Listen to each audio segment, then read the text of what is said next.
sampun lenggah.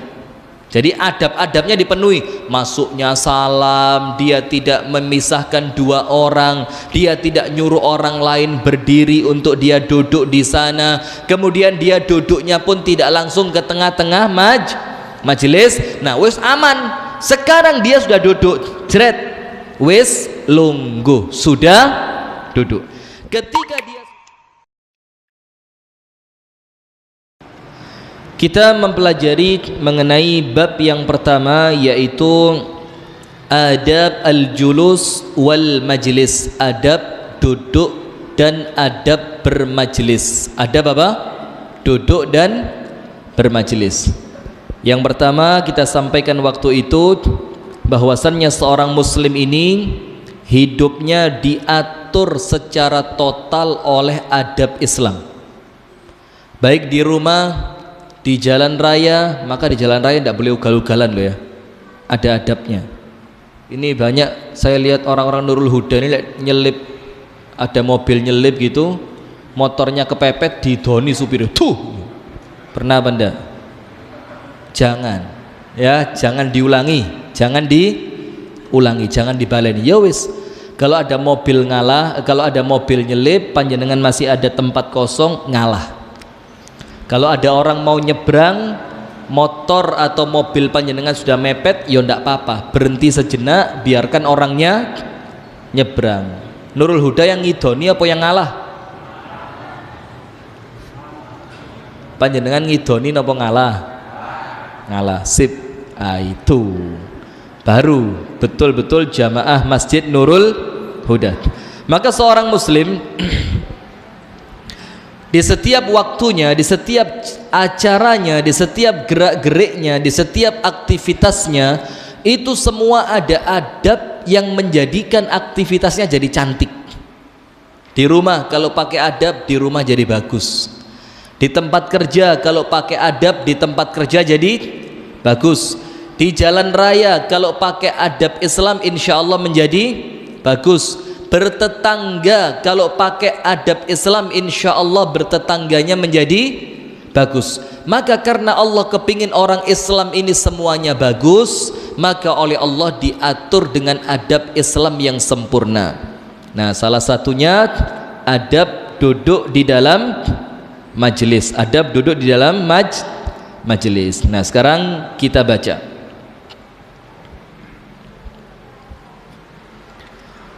Yang pertama kita telah baca kemarin secara tuntas, kita baca secara singkat sekarang untuk mengulang sedikit. Yang pertama, apabila seorang di antara kita akan duduk di dalam majelis, hendaknya mengucapkan salam. Kemudian dia duduk mencari tempat yang kosong, mencari tempat yang kosong, dan tidak boleh menjadikan seseorang berdiri lalu dia duduk di tempat orang yang sudah berdiri tadi. Jadi dikongkon ngadeg, mas sampean ngalio, aku tak longgo dek kene. Boleh apa tidak? Tidak boleh.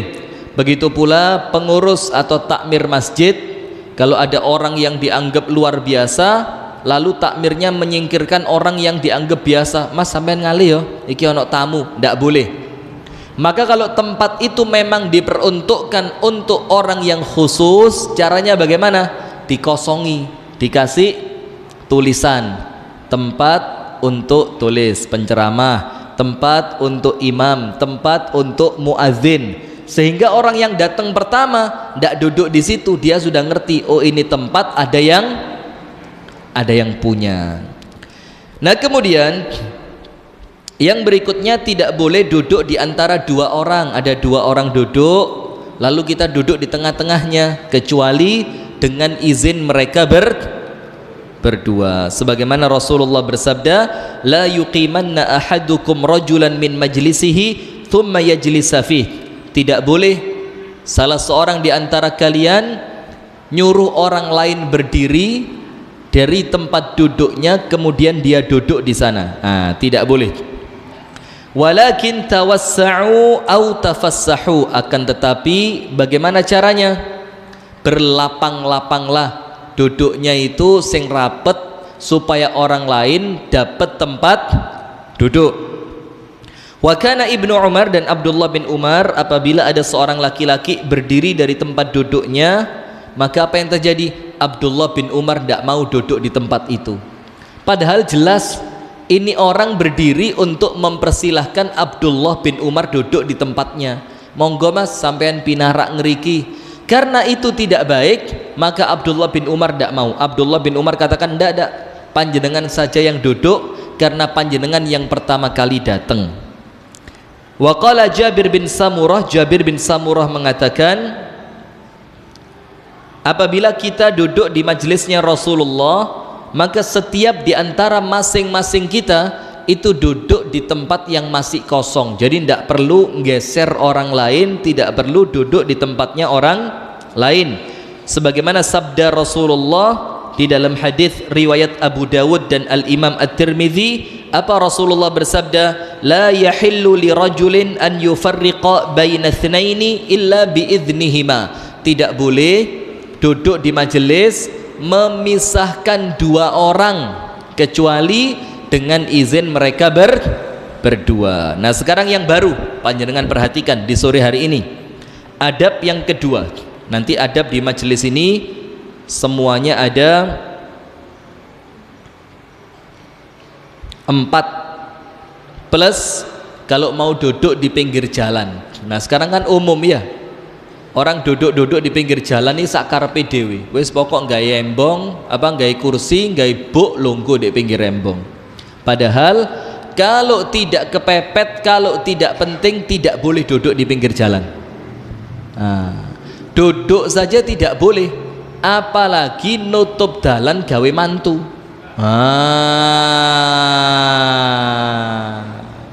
Pripun? Nate napa dereng? Nate, pengen nyoba?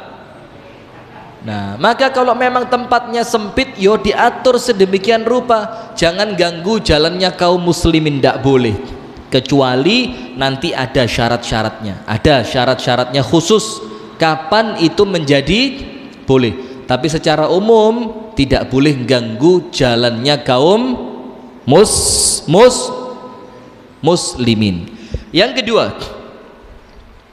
idza qama ahadun min majlisihi wa 'ada ilaihi fahuwa ahaqqu bihi liqauli Rasul sallallahu alaihi wasallam, idza qama ahadukum min majlisin thumma raja'a ilaihi fahuwa ahaqqu bih.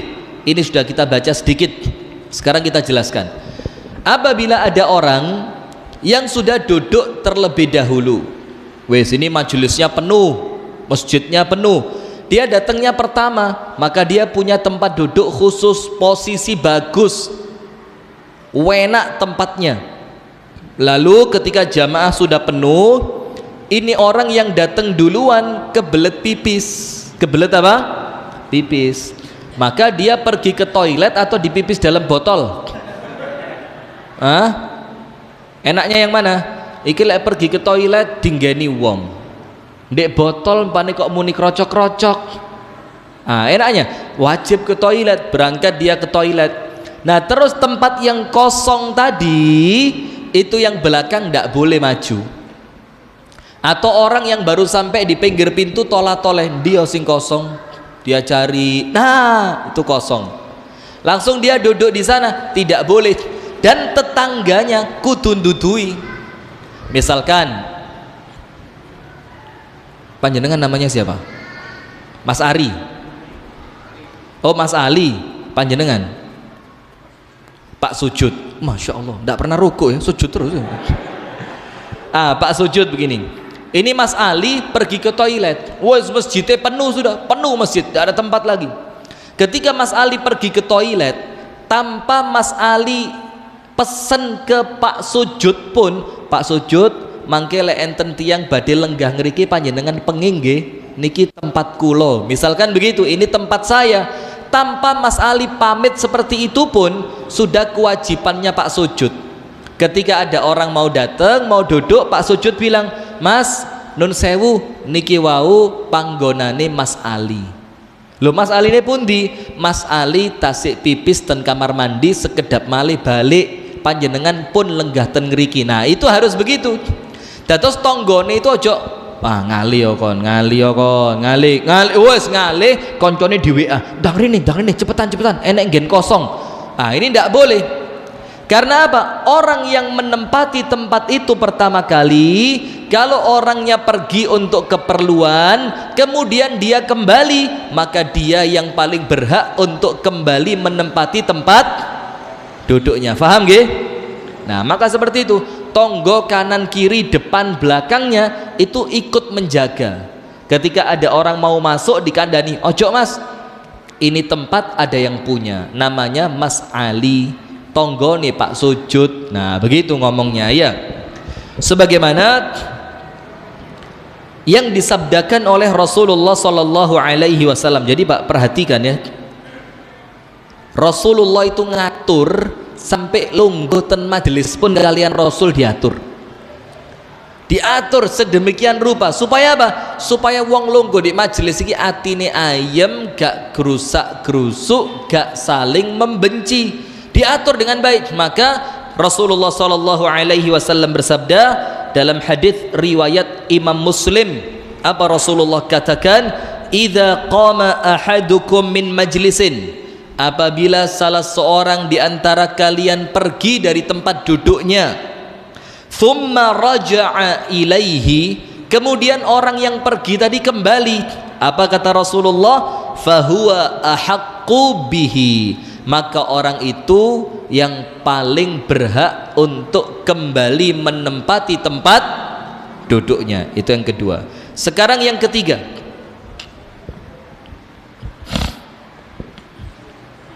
la yajlisu fi wasatil halqati liqauli Hudzaifah, tidak boleh duduk moro-moro teko langsung nang tengah-tengahi majelis. Jadi tiba-tiba datang langsung ke tengah, tidak boleh. Makna tengah ini ada dua. Boleh jadi iki jerone wis kawebek moro-moro langsung melbu nang tempatnya orang yang penuh luar biasa. Ini duduk di tengah-tengah, ini ganggu. Akhirnya apa? Tempat yang sudah penuh akhirnya semakin sempit. Atau makna yang kedua, wahadzal azhar, ini makna yang paling pas. Apa itu? Ini jamaahnya muter, duduk di pinggiran tembok semua, senden kayak ibu-ibu ya. Bu, senden panjenengan poso mboten? Nggih, lek senden malah ngetarani lek poso Bu, Masya Allah. Nah sudah, ini duduknya senden semua pas di pinggiran masjid. Lah kok satu baru datang langsung nang tengah-tengah, langsung yang lainnya di pinggiran masjid, yang satu datang langsung ke tengah. Tidak boleh, harus menyesuaikan kondisi duduknya jamaah yang lain. Sampai tingali panjenengan lihat, panjenengan perhatikan, kalau jamaah yang lain itu duduknya minggir semua, maka kalau panjenengan datang, panjenengan juga harusnya minggir. Artinya apa? Ojo nyele, ojo nyele. Nyele niku napa Pak?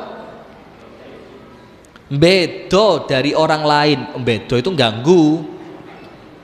Kenapa? Jangan kemudian berusaha berbeda dari orang lain. Jadi yang lainnya duduk minggir semua, ternyata panjenengan moro-moro teko langsung nang tengah. Angsal napa boten? Nah, itu tidak boleh. Itu yang ketiga. Sebagaimana ucapan Hudzaifah bahwasannya Rasulullah Sallallahu Alaihi Wasallam, dan ingat ini dosa besar Pak, karena hadisnya Hasan, riwayat Abu Dawud, dan kalimatnya Rasulullah itu melaknat. Kalimatnya Rasul apa? Melaknat. Sekarang panjenengan perhatikan, bukan kebiasaan Rasulullah itu melaknat. Bukan kebiasaan Rasul apa? Walaisa bila'an. Cirinya Rasul itu tidak gemar atau tidak biasa melaknat. Tidak biasa apa? Melaknat.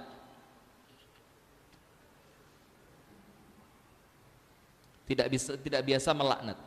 Nah sekarang ketika Rasul melaknat, artinya ada sesuatu yang sangat penting. Kenemenen, kok sing biasa boten nate ngelaknat, kok sakniki malah Melaknat artinya ada sesuatu yang penting, ada sesuatu yang perlu diperhatikan oleh kaum muslimin. Apa itu?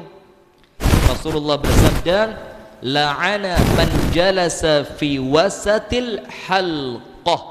Rasulullah sallallahu alaihi wasallam dari hadisnya Hudzaifah melaknat. Siapa yang dilaknat? Orang yang duduk di tengah-tengah majelis. Artinya jamaah kabeh di pinggir, tiba-tiba dia duduk langsung di tengah-tengah majelis. Dilaknat sama Rasulullah. Dan hati-hati, salah satu di antara ciri dosa besar, Pak, Bu, Pak, Insya Allah buka puasanya nanti apa? Tutup tahun.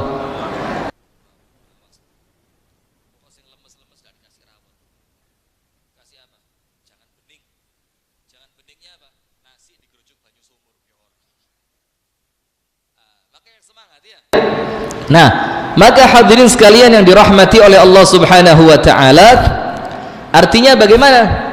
Artinya adalah ini termasuk dosa besar. Karena salah satu ciri dosa besar itu Allah menampakkan kalimat laknat, atau Rasulullah sallallahu alaihi wasallam menuliskan atau mengucapkan kalimat laknat, mengucapkan kalimat laknat. Nah, sekarang kita baca hadisnya, la'ana man jalasa fi wasatil halqah. Rasulullah melaknat seorang yang datang moro-moro lungguh di tengah-tengahi majelis. Atau begini, majelisnya wis kawebek, di depan juga sudah penuh, moro-moro nyurundul, masuknya moro-moro di ngarep dewe. Padahal ngarep jane ya wis kebek. Maka ketika dia masuk mengganggu jamaah yang lain. Itu yang ketiga. Itu yang ketiga. Ingat nomor satu tadi. Nomor dua, tidak boleh menyuruh orang berdiri untuk dia duduk di majelisnya, di tempatnya. Yang ketiga, tidak boleh tiba-tiba datang duduknya di tengah-tengah majelis. Yang keempat, idza jalasa, apabila dia sudah duduk. Nah, saat niki sampun lenggah.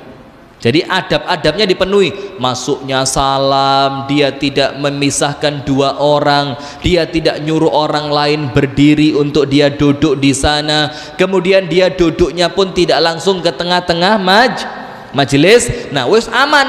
Sekarang dia sudah duduk, jret, wis lungguh, sudah duduk. Ketika dia sudah duduk, itu tidak selesai, ada adabnya lagi. Wa idza jalasa, apabila dia telah duduk, apa yang dia lakukan? Yura'i al-adab al-atiyah, wajib memperhatikan adab-adab berikut. Nah, panjenengan mirengaken nggih. Yang pertama, an yajlisa wa alaihi waqarun wasakinah. Duduknya itu yang tenang, harus penuh ketenangan dan berwibawa. Ndak oleh lungguh langsung, mas, oh pecine anyar ge pecine. Loh, masya Allah, sampai kok mali kuru mas. Ini wis majelisnya tuwenang, yang ini datang langsung ngerameni karena apa? Jadi rabi maneh. Tenan ta? Mosok oh halo. Apa dongane iku lho apa kepengin ro iki. Akhirnya orang semua terpacu pada dia, tertuju pada dia. Yang awalnya semuanya sepi, hanya mendengarkan penceramah, karena satu orang datang teko ning ngerameni, langsung jamaah bingung, sopo sih rame iki. Nah, akhirnya konsentrasi bagaimana? Rusak, konsentrasi buyar. Maka yang pertama itu, kalau sudah duduk jangan rame. Kalau sudah duduk jangan rame. Nah, maka ingat di majelis begini, Pak, ojo ngejak konconi omong-omongan. Nah, ndak boleh. Kalaupun panjenengan dijak omong-omongan, jawab secukupnya. Mas, nggih. Pak, sampean mang isuk panen ta? Iya. Takoni maneh, entuk pirang ton? Lho, wis aja jawab maneh. Engko ae. Iki sik pengajian, gak pareng rame. Gak ilok, gak pareng rame. Yang biasa begini ibu-ibu atau bapak-bapak? Ndak sama. yang biasa lek pengajian ngomong dewe, ngejak omong-omongan tonggo separuh nih, Mbak mang blonjo apa? Lho sampean membagi sauring nggih apa? Wah aku membagi karipan nih Mbak, wis gak sempet masak Mbak, langsung sego cak buka iku tak pangan. Mosok kok kolu? Akhirnya rewame. Biasa ibu-ibu atau bapak-bapak? Alah, ndak ada yang biasa, jangan. Ibu-ibu, bapak-bapak ketularan. Nah, bapak-bapak ketularan, maka boleh apa tidak? Jangan rame di dalam majelis, tidak boleh. Karena apa? Seharusnya orang yang duduk itu tenang dan dia konsentrasi mendengarkan ceramah dari mubaligh. Yang kedua, ingat, hati-hati, saya periksa dulu. Nah, ini dikari ngecek tok mari kalau ketahuan tuman gitu ya. Ah, yang kedua, wala yushabbiku baina asabi'ihi, tidak boleh tashbik atau isbak. Apa itu? Tangan ini dingenekno. Loh, malah enggak boleh kok malah di. Waduh, menungso iki ya lek kerungu dipenging ngono kudu kayak malah dikongkon gitu loh. Nggak boleh. Di majelis taklim di dalam masjid dilarang tangannya seperti ini. Ini saya nyontoh tok loh ya. Ojo lho iku ustate ngono lho, aja iki nyontoni. Jadi wala yushabbik baina asabi'ihi, dilarang seperti ini. Bu, pun ketinggal? Mbah, sampun ketinggal? Nah, ngeten angsal mboten? Lha ustate kok ngoten? Lah ini ustate nyontoni.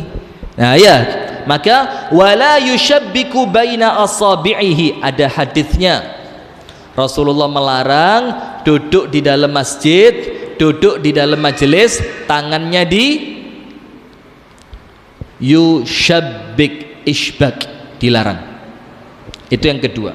Yang pertama, lungguhe sing tenang, ojo rame dewe. Maka kalau membawa anak kecil bagaimana? Yo, yang pertama, takmir ndak boleh kereng. Takmir ndak boleh kereng. Tapi Ustadz Ali Arifin ndak ada tampang-tampang kereng, ndak ada itu. Takmir ndak boleh kereng, tapi ingat, orang tua juga harus kesadaran. Ojo mentang-mentang takmire gak kereng, anaknya diumbar, terus babana ta ora diamuk kok ora apa-apa jarne lho. Harus saling memahami, takmir ndak boleh marah-marah. Kenapa? Nanti anak kecil ini tadi mali ngamuk, gak seneng nang masjid. Wedi le ayo nang masjid, moh takmire kau wereng, aku ingin diamuk lho, kesian. Tidak boleh begitu. Tapi ingat, orang tua juga harus kerjasama dengan takmir. Anaknya jangan dibiarkan dikandani. Tapi kalau cuma sekedar lari-lari biasa itu wajar. Lo jenenge arek cili. Yang tidak wajar itu wis tuwek pelayon. Lo iya sih. Kalau yang lari-larian anak kecil wajar. Lah wis tuwek lah kok pelayon di masjid, wah rebutan takjil gitu. Wah itu baru tidak wajar. Sama ingat, kalau ada anak kecil ngompol di masjid itu biasa, wis talah biasa. Ojo diseneni. Kenapa? Lek diseneni nanti trauma. Lo yang namanya tugasnya takmir itu ya segala macam, ya memakmurkan masjid, ya bersihi masjid, ya tanggung jawab kalau ada kotoran di. Ojo ngersolo, wah apa iki masjidnya rusuh kabeh lho, lah sampai lapo dadi takmir. Kan begitu. Maka jamaah ini dibikin senyaman mungkin. Kalau perlu anak kecil dibikinkan tempat bermain di sebelah utara, sebelah selatan. Kalau tempatnya mencukupi, kasih tempat bermain khusus, diawasi dari satu takmir. Sing takmir satu ini jogo arek cilik, bapake ibuke cek konsentrasi ngaji. Nah kalau ternyata ada yang ngompol tadi, wes gak usah rame. Kalau karpetnya bisa dilepas semacam ini gampang, wes kari diangkat, bekasnya yang ada di tekelnya itu, di keramiknya tinggal dipel pakai kain pel, sekali diperes keluar, 2 kali peres keluar, 3 kali selesai. Gak usah diamuk-amuk, kesian. Karena orang tua itu yang tidak kepingin anak yang ngompol di masjid kan. Nah, cuma ingat orang tua pun ya perlu ngerti kalau mau diajak ke masjid disuruh pipis dulu di rumah. Ayo le pipis dulu biar nanti di masjid ndak ngompol. Atau kalau masih terlalu kecil ya dipakein apa? Pampers. Begitu ya. Jadi tidak boleh isbak, tidak boleh isbak. Kemudian, wah ini saya kena ini. Dibaca apa enggak ini? Lek kena ya ustaznya disendir mas sore ya Allah. Wala ya'bath bi lihyatihi wa khatimihi. Tidak boleh bingung dhewe mbek jenggote mbek cincine. Nang ngene ae.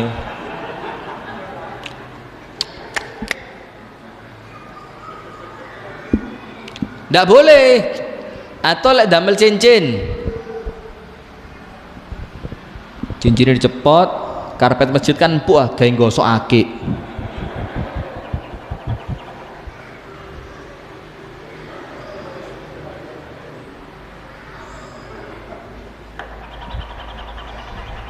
Loh, ini majelis taklim ini bukan gosok akik.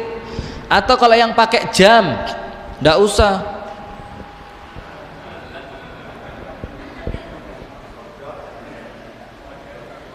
Sampeyan jam piro? Loh kok ora padha? Sampeyan jam piro sampeyan? Ngarepe nih, Mas, jam piro? Jangan sibuk dengan jenggot atau cincin atau yang semisal lek ibu-ibu bros. Nah, lek ndamel jilbab brose sak lepek-lepek abu nggih ya. Mbak, brose kok apik tuku ndek endi? Wis aja cekel-cekel. Nih, yang sampean cekel engko. Lah, ini jangan. Jadi jangan sibuk ini ngerapikan ya, ngerapikan. Saya tak entekno sih.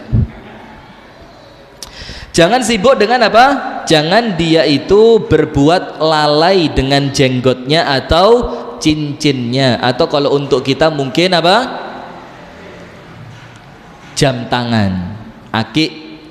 Wala yukhallilu asnanahu, dan tidak boleh yukhallil asnana. Biasakan pakai siwak, ngertos sanes niki lho, niki pulpen, contoh lah itu langsung masuk majelis taklim gak mandek-mandek.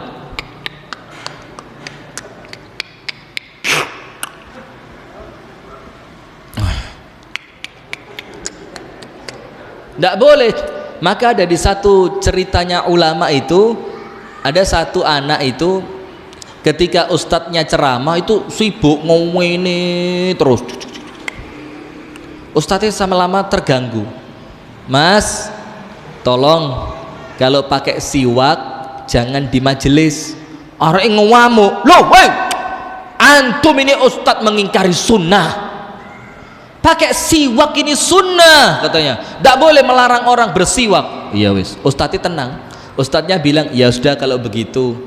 Kalau pakai siwak termasuk sunnah. Nyabut bulu ketiak juga sunnah, monggo dicabut sekalian cek tambah lengkap.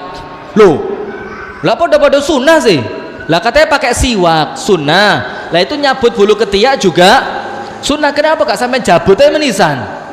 Dia bilang loh ya bukan waktunya, bukan tempatnya. Loh ya sama, pakai siwak ini bukan tempatnya di majelis taklim. Ketika orang ceramah panjenengan bingung pakai siwak, maka caranya itu sebelum masuk di majelis taklim pakai siwak, giginya dibersihkan sehingga nanti ketika sudah di majelis taklim sudah tidak repot dengan siwak.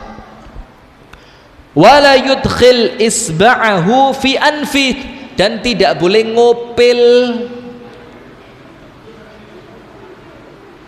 Loh, ini artinya gak salah tak?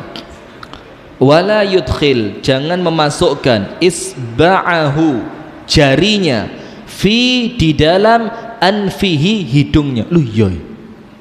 Terus pengajian betul sangat itu.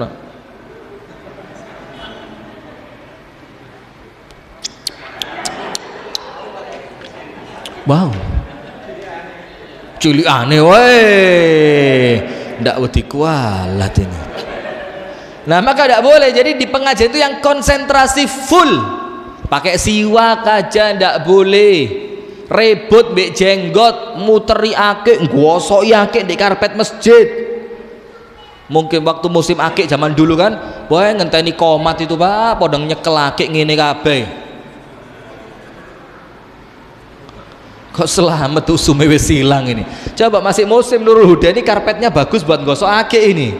Karpetnya halus ya, apalagi ada kayak blutru-blutrunya ini. Wah, Masya Allah. Insya Allah seminggu karpetnya trepes kabeh ini, ente ini.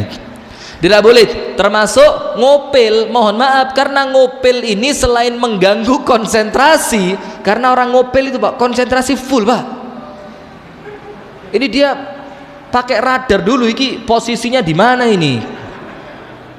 Sudah. Selain itu, dia kotor, jorok. Iya enggak? Nah, maka seperti yang saya sampaikan di Masjid Al-Ma'un waktu kuliah subuh, apa yang kita sampaikan? Orang lek upilen itu wudune gak resi. Wis lah, sampean iki, Pak. Kok sampean? Ibu-ibu ini loh ya. Sing gelek upilen itu mono-mono wangel. Gawe jentik gak terima gawe jempol. Kok gede temen bolongan gawe jempol itu. Nah, itu artinya apa? Itu wudhunya ndak bersih. Kenapa? Karena waktu wudhu itu kan ada yang namanya istinsyak. Apa istinsyak? Memasukkan air ke dalam hidung. Kalau istinsyaknya benar, kan Rasul katakan wabaligh fil istinsyak illa an takuna shaiman. Mas, katanya Rasulullah, kalau memasukkan air ke hidung untuk wudhu, iku banter no nyedote serwet sampai panas, kadang-kadang di batuk itu ya. Itu malah betul, kecuali kalau panjenengan sedang puasa. Kalau puasa tidak boleh keras-keras. Kenapa? Khawatir nanti membatalkan puasa. Karena menurut Imam Syafi'i, dalam madhab Syafi'i, masuknya benda apapun dari lubang yang ada di tubuh manusia itu membatalkan puasa. Jadi termasuk memasukkan air lewat hidung, istinsyak, lek kebanteran melbu sampai tenggorokan, itu membatalkan puasa. Nah, maka begini, kenapa sih opel itu kalau Anda kok opel ya? Kotoran hidung itu ya. Kenapa kalau Anda wudhunya tidak sempurna dia banyak? Iya, karena kotoran hidung ini debu. Bleduk, masuk gak ngerti debu rek. Bleduk, kesedot, diikat, disaring oleh bulu hidung, lalu diikat oleh cairan hidung, ditaleni, diikat pakai cairan hidung. Lama-lama kalau tidak dibersihkan, tidak dikeluarkan, dia membesar, akhirnya jadi kotoran hidung. Maka tidak boleh di majelis taklim seperti itu. Wala yukthir minal basaq wa at-tanakhum. Tidak boleh banyak-banyak meludah. Kalau perlu sesekali boleh. Sesekali itu bagaimana caranya? Tidak boleh bawa tisu. Lalu apa? Nah, seperti Abu Aulia itu. Virus. Tidak boleh batuk-batuk di majelis taklim. Ketika ada ludah yang memang perlu dikeluarkan, keluarkan secara ojo terang-terangan. Ini lalu dilipat, jangan sampai mengotori masjid atau bikin orang lain jijik. Terus dikemanain? Kalau panjenengan bawa tas, memang kalau orang sakit itu kan biasanya persiapan dia bawa kresek untuk buang kotoran, maka buang ke sana. Kalau tidak ada, maka di kantong. Loh, pripun mangke lek salat? Ndak apa-apa, dia tidak najis, maka tidak merusak salat. Maka tidak boleh terlalu banyak ngurusin air liur, atau bahkan sampai tanakhum itu ngetok niria. Tidak boleh. Kenapa? Itu ganggu yang lain, kotor. Termasuk ingat, ketika sedang makan, ketika sedang apa? Makan, gelegean itu tidak sopan. Gelegean di depan orang yang sedang makan itu tidak sopan. Karena apa? Boleh jadi ada orang itu yang tidak koluan. Apa tidak koluan itu ya? Iya, orangnya itu gampang jijik. Ketika kerungu krok, aduh seket sak puluhan rek, ya Allah, di gelegean. Artinya dipinggirkan, tidak boleh. Maka tidak boleh. Wala yukthir minal utasi wat tatha'ub. dan tidak boleh membiarkan terlalu sering angop. Karena apa? Angop itu nular.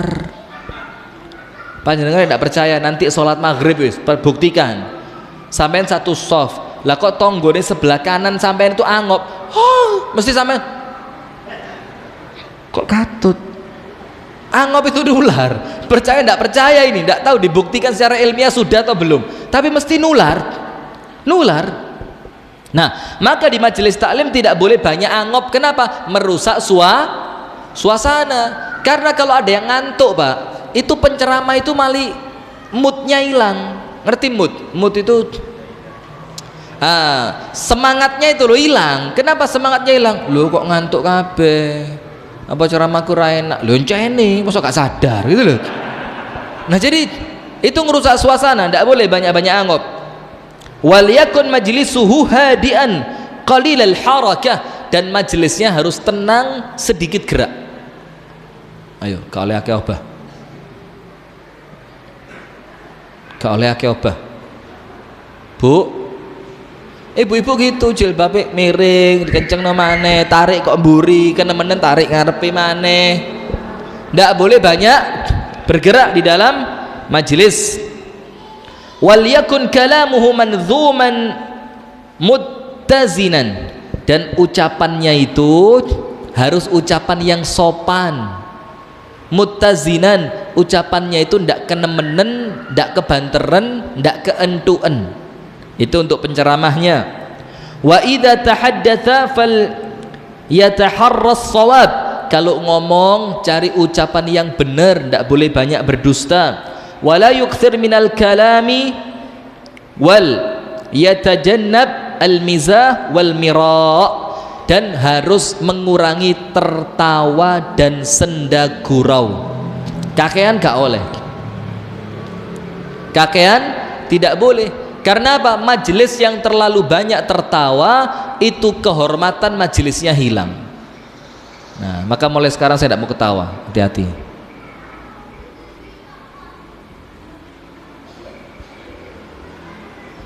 Tidak boleh banyak tertawa. Senyum boleh. Ngerayu ini ya. Tidak boleh banyak tertawa. Wa alla yatahaddatsa bi'ijabi an ahlihi wa auladi, dan tidak boleh ketika di majelis taklim itu membangga-banggakan keluarga dan anak-anaknya. Anak saya di rumah PTK hafal 36 juz. Sampai kaget, kok 36? Saking kate sombong sampai kelebihan. Nah, tidak boleh membangga-banggakan. Karena apa? Banyak di antara jamaah ini yang mungkin tidak punya anak. Kalau kita membanggakan anak kita, akhirnya ngersolo, ya Allah, duwe anak enake, aku gak duwe anak. Au sina'atihi wa intajihi al-madi wal adabi, dan tidak boleh pamer keberhasilannya. Saya punya sekolahan di Kasembon sana, Pak. Muridnya 4.376.000, semuanya gratis, setiap hari dikasih uang saku 2.300.000. Loh, tidak boleh terlalu banyak pamer kehebatan dan pencapaiannya, karena itu merusak majelis. Wong sing ngrungokno itu gak seneng, alah iki wonge sombong iki, gitu loh. Jadi akhirnya pendengar itu merasa tidak nyaman. Kemudian wa idza haddatsa ghairuhu asgha yasma'u, gantian kalau panjenengan ngomong orang lain kepingin mendengarkan, sekarang dibalik, ketika giliran orang lain yang berbicara maka panjenengan mendengarkan dengan konsentrasi. Jadi ojo main menang-menangan. Ketika dia ngomong kurang 4 menit, berapa maghribnya? Saya percepat ya. Jadi tidak boleh ketika gantian orang lain yang berbicara, maka Anda harus mendengarkan. Misalkan di majelis rapat, ketika panjenengan ngomong, orang lain mendengarkan, tapi gantian ketika nanti giliran orang lain yang memberikan pendapat, panjenengan harus apa? Mendengarkan. wala yuqati al-kalam wa yatlub ilaihi i'adatuhu, dan tidak boleh memutus omongan orang lain atau meminta orang lain itu mengulangi omongannya. Tolong diulang, karena minta orang lain mengulangi itu tanda panjenengan tidak konsentrasi. Artinya pas dia tadi sedang ngomong panjenengan tidak konsentrasi. Jadi tidak boleh memutus omongan orang lain.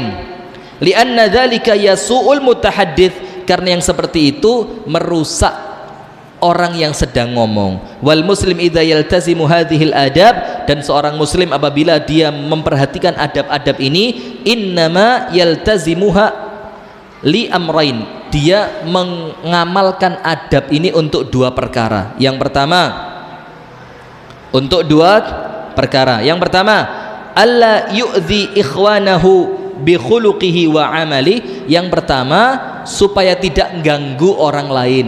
Makanya tadi apa? Tidak boleh sisi, tidak boleh buang ludah terlalu banyak, tidak boleh ngopil, tidak boleh bersiwak. Karena apa? Jangan sampai keberadaan kita di majelis ganggu orang lain. Li'annal muslima haramun, karena orang muslim itu tidak boleh diganggu, tidak boleh diganggu. Nah, maka saya sampaikan termasuk ketika darusan Quran sampai terlalu malam itu ganggu, Pak, tidak boleh. Maka dibatasin maksimal sampai jam 9 atau jam 10, termasuk tidak boleh kita ganggu. Maka Rasulullah katakan, wal muslim man salimal muslimuna min lisanihi wa yadihi. Dalam hadis Nabi, orang Islam itu adalah seseorang yang orang lain selamat dari gangguan lisan dan tangannya. Wathani, dan yang kedua, an yajluba mahabbata ikhwanihi wa mu'alafatuhum. Yang kedua, tujuannya apa? Supaya orang itu seneng sama kita, seneng duduk di majelis kita. Maka yang pertama, supaya tidak mengganggu orang lain. Yang kedua, supaya orang lain itu senang dengan kita, akhirnya mereka suka duduk bersama kita di majelis. Itu yang dapat kami sampaikan, kurang lebihnya mohon maaf, semoga ada manfaatnya. Hadanallahu wa iyyakum ajma'in. Subhanakallahumma wa bihamdika asyhadu an la ilaha illa anta astaghfiruka wa atubu ilaik. Assalamualaikum warahmatullahi wabarakatuh. Jangan lupa buka puasa banyak berdoa.